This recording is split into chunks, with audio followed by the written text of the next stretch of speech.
Olá, seja bem-vindo. Hoje vamos dar continuidade aí à temática Apocalipse sem mistério. Vamos falar aí da mensagem do Senhor Jesus às 7 igrejas. Certamente muitos já devem ter lido essas mensagens. Lembrando que essas mensagens têm os seus destinatários originais, mas são mensagens que são para a igreja dos nossos dias, tá? Então o teor da mensagem de Cristo gira em torno daquilo que ele aprova, daquilo que ele reprova, gira em torno do castigo às igrejas que fazem coisas que não agradam à sua vontade e das recompensas das que perseveram até o fim. Tudo isso porque Jesus ele ama a sua igreja e tem uma tendência natural à estagnação. Tá? As igrejas elas têm uma tendência à estagnação espiritual, ao declínio, à apostasia, e Jesus praticamente passa maneiras de como vencer essa situação. Então a principal delas é estar atento à voz do Espírito, tá? Então praticamente toda a carta termina assim: quem tem ouvidos ouça o que o Espírito diz às igrejas, tá?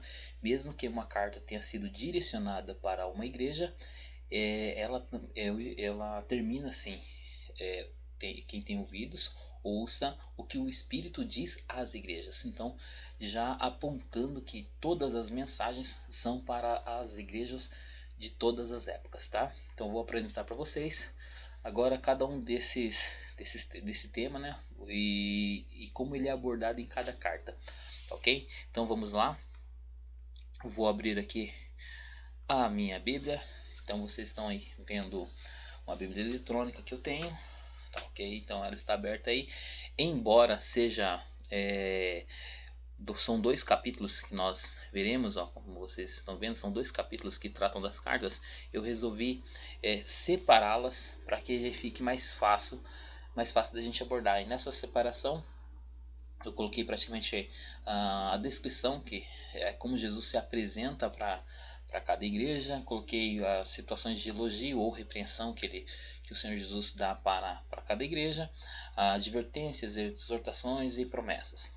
Tá, ok? Então vai ficar bem fácil, mesmo que uma boa parte eu faça uma lida desses textos, mas é algo muito fácil de compreender, pois ela vai estar separada aí por essas temáticas, tá ok? Então, como Cristo se apresenta, nós sabemos que as igrejas são aquelas que eu já apresentei no primeiro vídeo, tá ok? Vou apresentá-las novamente. A primeira igreja é de Éfeso. Jesus se apresenta como aquele que tem na sua destra as 7 estrelas e que anda no meio de 7 castiçais de ouro, tá? Então sabemos que essas igrejas essas estrelas são os pastores das 7 igrejas representadas pelos castiçais, tá ok? E para a igreja de Esmirna, Jesus se apresenta como o primeiro e o último, tá? Tudo começou com ele e tudo terminará com ele, né? Que foi morto e reviveu. Ele foi crucificado e depois ressuscitou. Na igreja de Pérgamo, ele se apresenta como aquele que tem a espada aguda de 2 fios, tá? A espada é a palavra de Deus. Em Tiatira, ele se apresenta como filho de Deus, que tem os olhos como chama de fogo. Praticamente são essas chamas de fogo que vão fazer a análise das obras dos salvos que irão participar do tribunal de Cristo. Então, para essas 4 primeiras igrejas, é assim que Jesus se apresenta, né? A primeira Éfeso, Esmirna, Pérgamo e Tiatira. E depois vem Sardes. Ele se apresenta o que tem os 7 espíritos de Deus e as 7 estrelas. Os 7 espíritos de Deus é apresentado aí em Isaías capítulo 11, versículo 2. Tá ok? Vou ler aqui para vocês.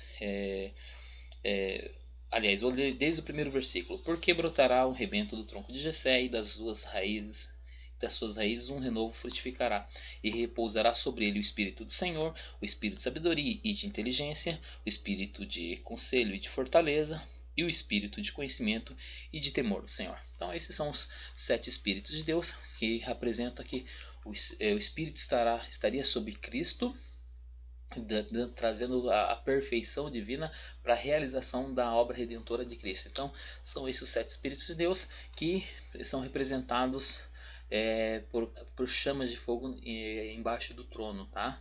São 7 lâmpadas embaixo do trono.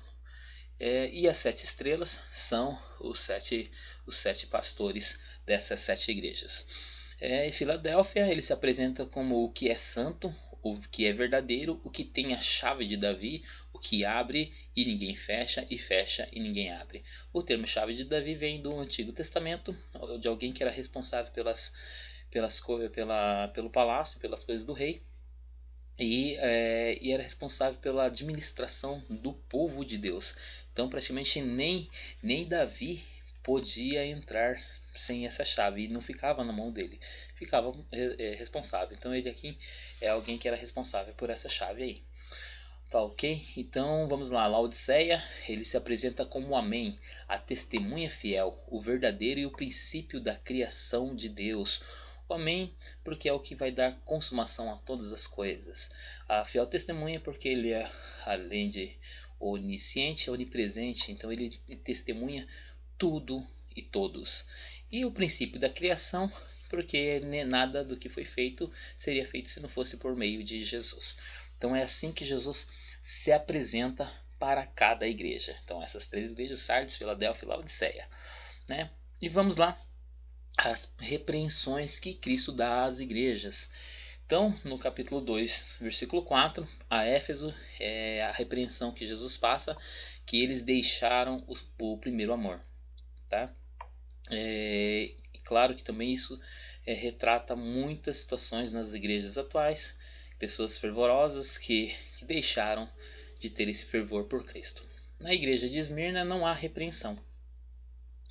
É uma igreja que representa uma situação de perseguição, e toda vez que uma igreja é perseguida, nós percebemos aí que aumenta o fervor. Então, Esmirna não há repreensão. Pérgamo tens a repreensão que é passada é o seguinte: tens lá os que seguem a doutrina de Balaão.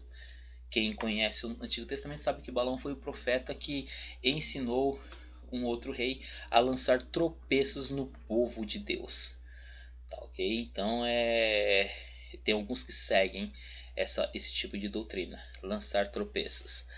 Tá, ok? E outra repreensão tens também os que seguem a doutrina dos nicolaítas. Alguns associam nicolaítas a Nicolau, um dos diáconos ungidos em Atos, tá? Mas eu acredito que não seja isso, mas esses nicolaítas realmente tinham ensinos contrários à verdade bíblica, tá, ok? Então tem pessoas que seguem, pessoas que ensinam coisas antibíblicas, e isso nós vemos em nossas igrejas aí. Há muitos ventos de doutrinas, muitos movimentos da teologia da prosperidade, da teologia da missão integral.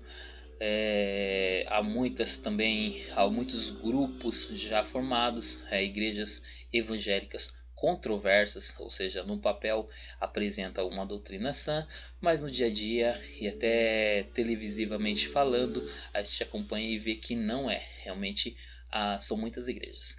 Tá? Então, e temos aí a igreja de Tiatira, né?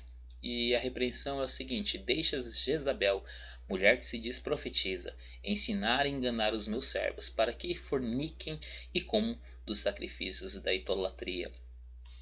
Também usando uma figura aí da Jezabel do Antigo Testamento, do livro de Reis aí, do período do profeta Elias.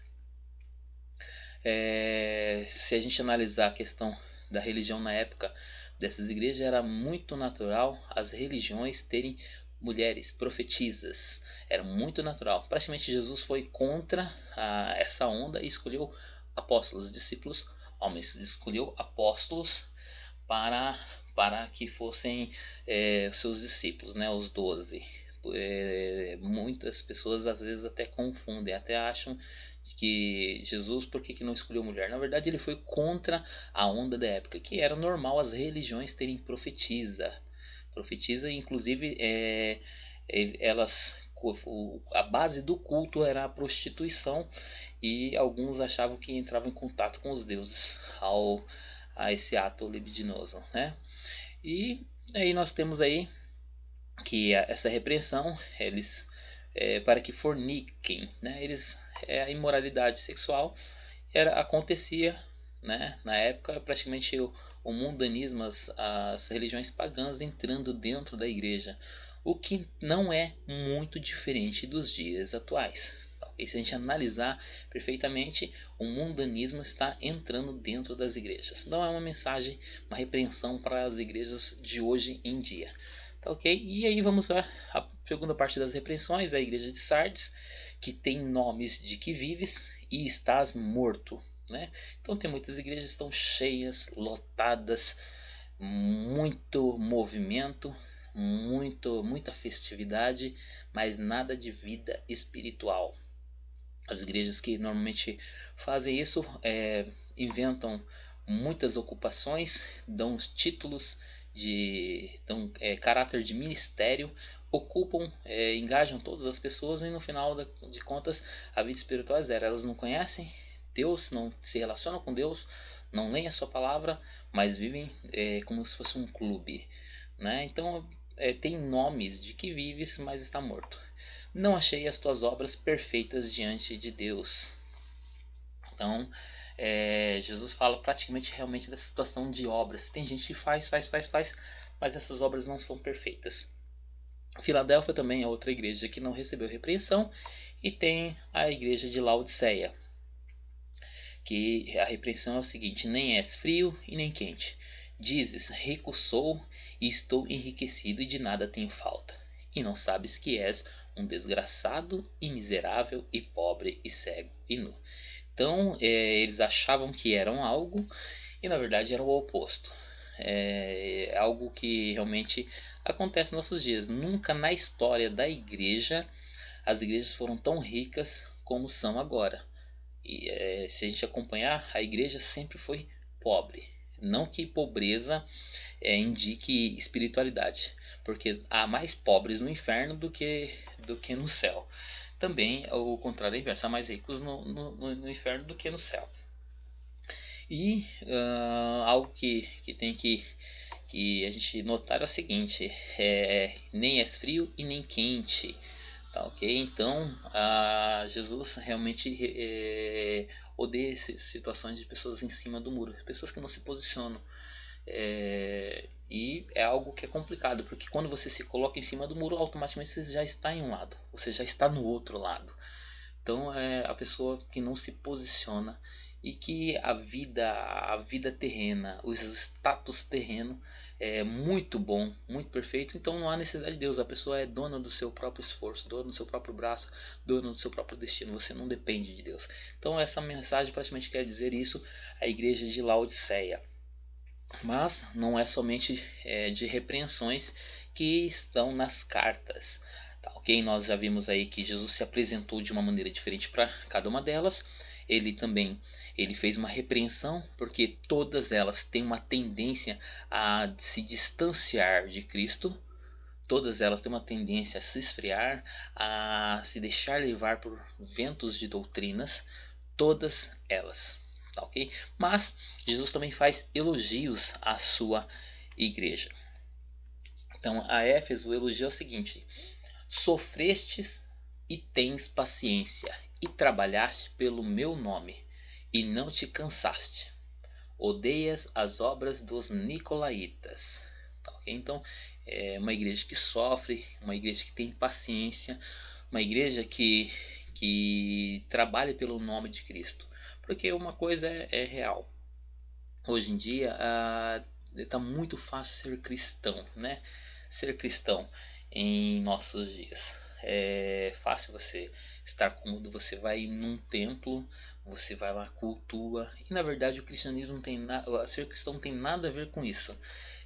Você também não vai encontrar em nenhum momento na Bíblia Cristo falando que você tem que sair fazendo templos para lá e para cá e que você tem que ir em algum lugar. Ou você é igreja, igreja é um lugar que você não vai, você se torna.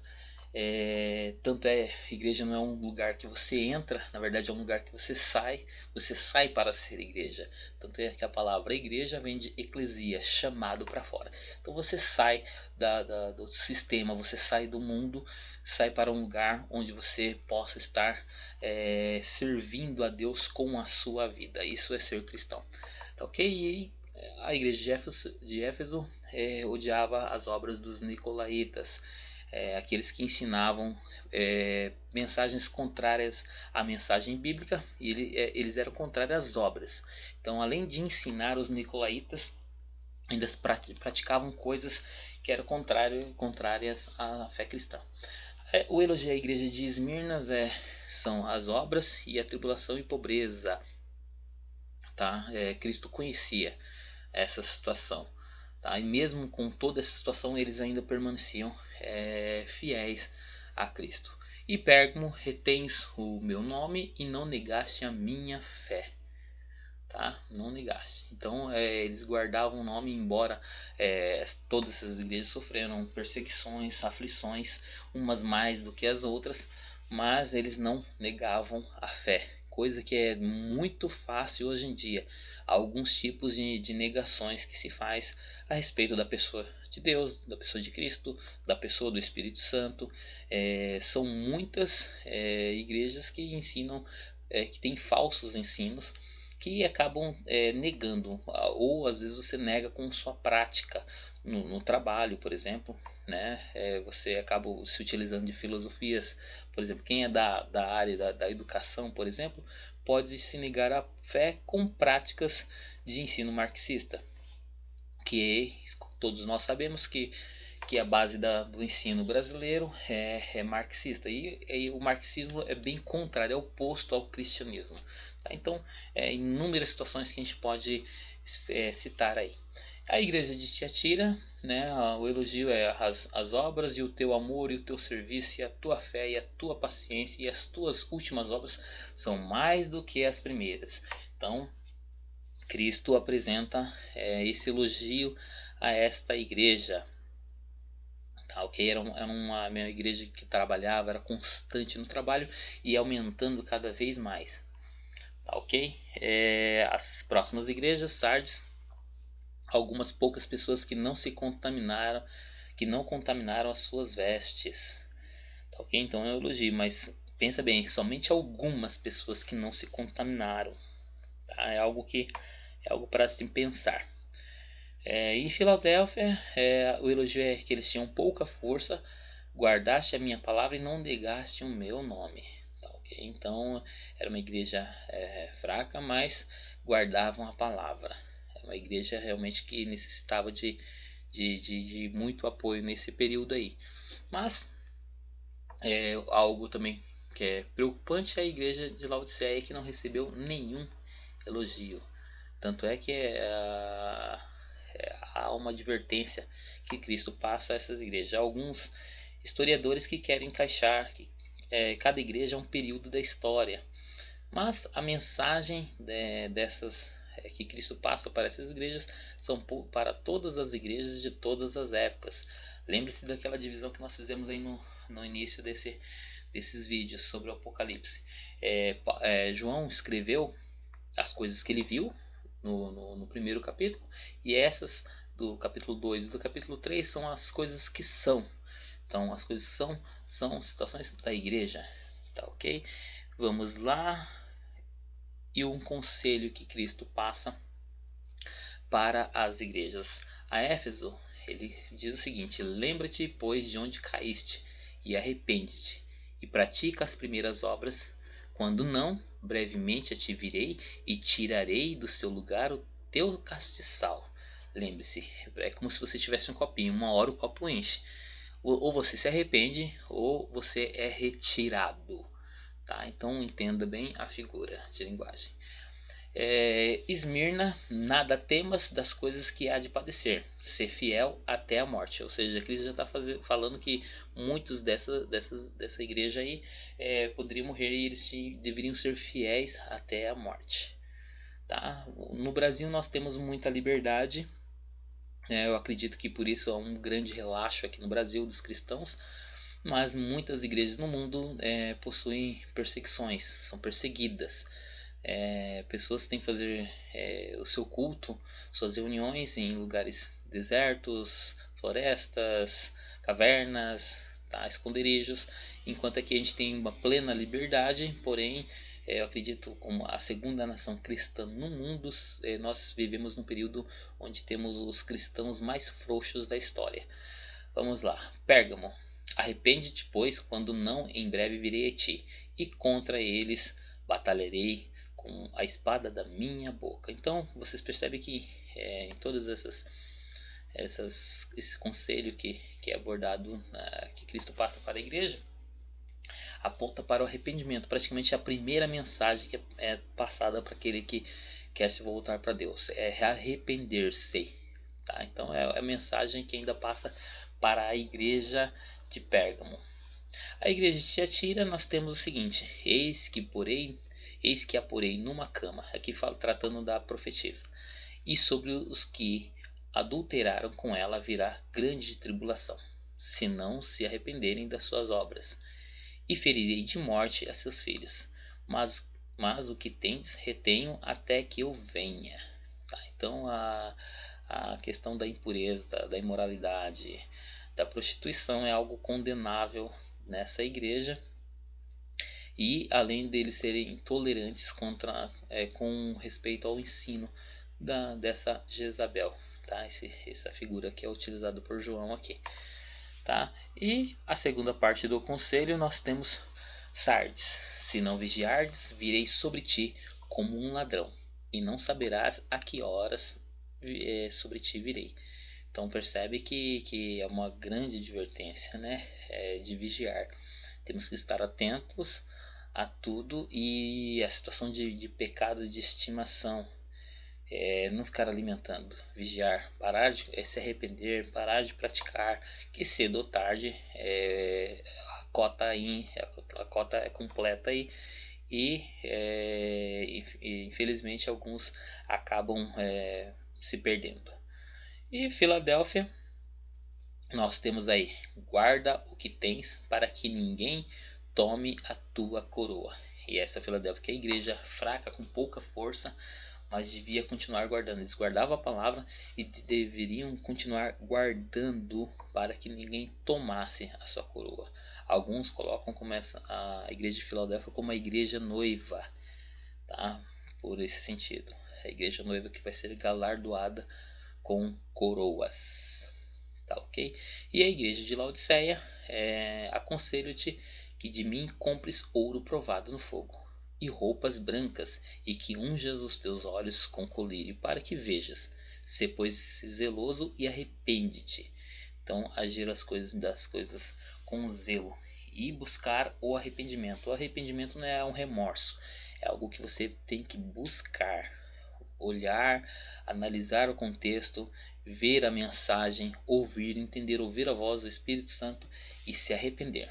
Tá? Então essa igreja de Laodiceia era um problema muito sério, passava por situações muito complicadas pela vida estável, tranquila e próspera que vivia. E vamos lá para as promessas. Nas promessas, a promessa à igreja de Éfeso foi o seguinte: dar-lhe-ei a comer da árvore da vida, que está no meio do paraíso de Deus. Então, ao que vencer, comerá da árvore da vida. A promessa à igreja de Esmirna: dar-te-ei a coroa da vida, e não receberá o dano da segunda morte. Então essa é a promessa para a igreja de Esmirna. Aí promessa para a igreja de Pérgamo: darei eu a comer do maná escondido, e dar-lhe-ei uma pedra branca, e na pedra um novo nome escrito. Tá? Então essa é a promessa feita à igreja de Pérgamo. Tiatira: lhe darei poder sobre as nações, e dar-lhe-ei a estrela da manhã. Tá? Então são essas as promessas feitas à igreja de Tiatira. Vamos lá para as próximas igrejas. A igreja de Sardes: será vestido de vestes brancas, e de maneira nenhuma riscarei o seu nome do livro da vida, e confessarei o seu nome diante do meu Pai e diante dos seus anjos. Então perceba que fala aqui sobre o livro da vida. Tem gente que acredita que você comete pecado, vai lá o anjo, apaga o nome. Você se arrepende, o anjo lá escreve o nome. Não é bem assim. Deus é conhecedor de todas as coisas, ele é onisciente, mas se é citado esse livro é porque há um livro onde é escrito, um livro da vida, onde é escrito o nome. O próprio Moisés, ele menciona sobre o livro da vida. Em outra oportunidade eu vou falar dos inúmeros livros que há no céu, que serão abertos e que são feitos registros, tá? Filadélfia, coluna no templo do meu Deus. Escreverei sobre ele o nome do meu Deus e o nome da cidade do meu Deus, a nova Jerusalém, que desce do céu do meu Deus, e também o meu novo nome. Tá, ok? Então essa é a promessa feita à igreja de Filadélfia, uma figura para a igreja arrebatada. E Laodiceia, ele permitirá que se assente comigo no meu trono, tá? Não sabemos como isso se dará, tá, ok? Como duas pessoas podem sentar num trono. Então isso fala da questão da unidade que é Cristo e a igreja, tá? Eles se tornarão um só, mas é algo que está fora da nossa compreensão, tá, ok? São esses os textos. Praticamente eu mais li os textos do que expliquei, porque está muito claro, tá? É muito claro, a conselhos, admoestações. Se você olhar para as igrejas hoje como elas estão, todas elas em algum momento ou em algum departamento ou alguma situação apresentarão situações que merecem correção. E cabe ao próprio crente se arrepender, se voltar para a palavra de Deus e buscar realizar as primeiras obras, fortalecer na fé, ouvir o Espírito Santo. Cada situação, cada situação apresenta que além da salvação ser algo individual, mas ainda responde para um coletivo. Cada igreja dessa, de cada cidade, eram várias congregações. Então isso é um estado das congregações daquela localidade. Por exemplo, a igreja de Éfeso tinha várias congregações. Assim como você, na sua cidade, existem várias congregações. Se você analisar como estão as igrejas da sua cidade, será que elas realmente pregam a palavra de Deus? Ou as pessoas estão tão acostumadas e vivem como se fosse num clube, como há um compromisso, eu preciso fazer tal coisa. As igrejas inventam tantas coisas e dão caráter de ministério. Você está no ministério tal, ministério disso, ministério daquilo. E se você for analisar se a Bíblia é parâmetro para questão moral e prática, por que não é seguido? Quantos tipos de ministério está no Novo Testamento para que a igreja venha fazer? Então as pessoas estão se ocupando e esquecendo o mais importante, que é aprimorar um relacionamento com Deus por meio da oração e por meio da leitura bíblica. Nunca na história da humanidade se teve tanto acesso à Bíblia como se tem hoje, mas nunca os crentes foram tão analfabetos de Bíblia. Tá, ok? Espero que você tenha gostado do vídeo. Abordar 2 capítulos é um pouquinho longo. Realmente o vídeo ficou longo mesmo, que eu não tenho explicado muitas situações, mas aí continue acompanhando essa série, que aí vai vir muita coisa boa ainda pela frente. Tá, ok? Obrigado você que acompanhou até aqui, compartilhe com seus amigos e até a próxima.